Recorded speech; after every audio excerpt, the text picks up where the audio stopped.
பிச்சைக்காரனின் தன்னம்பிக்கை.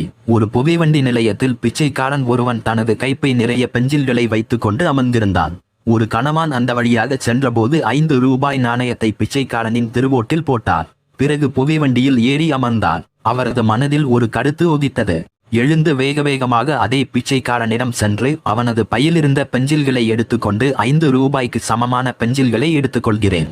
என்ன இருந்தாலும் நீயும் தொழில் செய்கிறாய் அல்லவா என்று கூறிவிட்டு புகைவண்டியில் தனது இருக்கைக்கு திரும்பினார். 6 மாதங்களுக்கு பிறகு அந்த கணவான் ஒரு விருந்தில் கலந்து கொள்ள சென்றார். அந்த விருந்தில் 6 மாதங்களுக்கு முன்னாலே இரயில் நிலையத்தில் பிச்சை எடுத்து கொண்டு இருந்தவனும் அமர்க்களமான கோட் மற்றும் டை சகிதமான ஒடியில் கனகச்சிதமான கணவானாக விருந்தில் பங்கு கொள்ள வந்து இருந்தான். அவன் இந்த கணவானை அடையாளம் கண்டுகொண்டு இப்படி கூறினான். அன்பரே, நீங்கள் என்னை மறந்து போகியிருக்கலாம். ஆனால் நான் உங்களால் தான் இப்படி நல்ல நிலைமைக்கு வந்து இருக்கிறேன். நான் நல்ல நிலைமைக்கு வருவதற்கு நீங்க தான் காரணம். அந்த கோட் ஷூட் வாலிபன் கணவானிடம் பழைய நிகழ்வுகளை நினைவூட்டினான். கணவான், எனக்கு நினைவு வந்துவிட்டது. இப்போது என்ன செய்கிறாய்? உடைகளிலும் நல்ல மாற்றம் தென்படுகிறது, என்னப்பா என்று கேட்டார். கோட் ஷூட் வாலிபன் சொன்னான், நீங்கள் தான் என்னுடைய மாற்றத்துக்கும் வளர்ச்சிக்கும் காரணம். என்னுடைய வாழ்நாளிலே உங்களை மறக்க முடியாது. என் வாழ்க்கையில் என்னை ஒரு மனிதனாக மதித்த முதல் மனிதர் நீங்கள்தான்.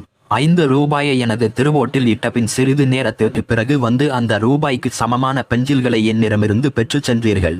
எனக்குள் ஒழிந்திருந்த வியாபாரி அப்போதுதான் எனக்கே தெரிய வந்தான். அதுவரையில் பிச்சை எடுத்து தெரிந்த நான் அந்த ஒரு நிமிடத்தின் தாக்குதலில் ஒரு வியாபாரியாக உருவெடுத்து உழைக்க ஆரம்பித்தேன். அந்த ஒரு நிமிடத்துக்கு முன்னர் வரையில் சோம்பேறியாக அழுக்காக புகைவண்டி நிலையத்தின் பிச்சைக்காரர்களின் வரிசையில் ஒருவனாக யாராலும் மதிக்கப்படாத உருப்படாதவனாக இருந்த நான் உங்கள் நடவடிக்கையால் திருந்தினேன். என்னுள்ளே சாக்ரடீஸின் கொள்கைகளை தூண்டிவிட்டவர் நீங்கள்தான். பிறகுதான் சிந்திக்க ஆரம்பித்தேன். நான் யார்? எனது கொள்கை என்ன? எதற்காகவோ பிறந்துவிட்டேன். ஆனால் சாகும்போதாவது எதையாவது சாதித்துவிட்டு சாகலாமே என முடிவெடுத்தேன். பிச்சை எடுப்பதை நிறுத்தி எனது புதிய வாழ்க்கையை ஆரம்பித்தேன். நான் உங்களுக்கு நன்றி கூறுவதற்கு என்றென்றும் கடமைப்பட்டுள்ளேன். நன்றிகள் பல கோடி ஐயா என்றான்.